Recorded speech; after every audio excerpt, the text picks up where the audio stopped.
大家好，我是分享健康的邱医生。那在这一次新冠的过程中呢，我接诊了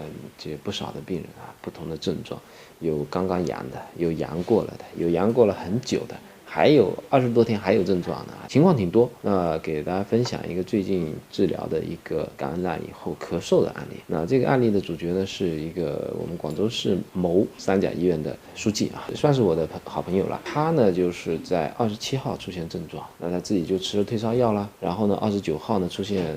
刀片嗓，那他也吃了什么这个川贝枇杷露啦。到了31号的时候呢，这个退烧也退了，肌肉也不痛了，喉咙的症状也减轻了很多，但是呢有比较明显的咳嗽有白痰，同时呢有一点点喘。那么他就请我给他开个方子嘛，那我一看感染后的咳嗽有白痰，虽然有点喘，那我们就按照《伤寒论》的文章啊，对吧？喘加做桂枝汤加厚朴杏子加，就给他用了桂枝加厚朴杏子汤。同时呢，因为他的舌苔是比较黄比较腻的，我又给他加了玄参和鱼腥草，想要给他清热。用药后的2天的那个晚上，大概是10点钟，他又发信息找我，他说咳嗽跟痰是好了挺多了，但是喘得很厉害，说几句话就要喘，而且呢会影响睡眠。那我一看这个症状就比较明显了，那我后来就反思了一下，我想《伤寒论》里面还有一句话，这句话叫做若久克病，不可与桂枝汤。意思是什么？就是平时喝酒特别多的人，嗜酒的人呢，是不应该给他用桂枝汤，因为桂枝汤比较热，酒呢是湿热的这个东西。那么我就想一下，人家书记呢，他的应酬是很多，他喝酒也很多，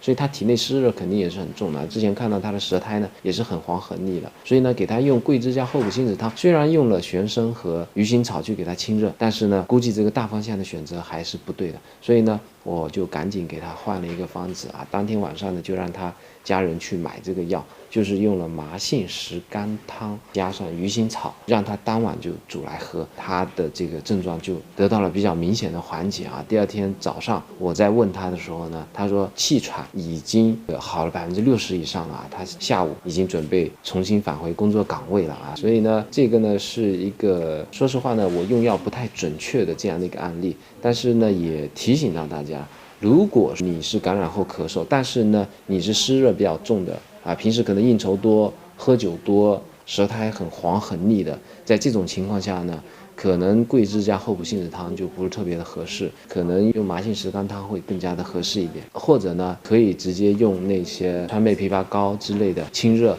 化痰的药物去改善自己的症状，也是可以考虑的。今天这个案例呢对我来说呢有比较大的启发，所以呢特意拿出这个自己没有治得很好的案例来给大家分享。如果在座有中医爱好者的话呢，希望也能够给到你们一点点心得和体会，对于你们的水平的提高，希望也会有一点点帮助吧。谢谢大家，拜拜。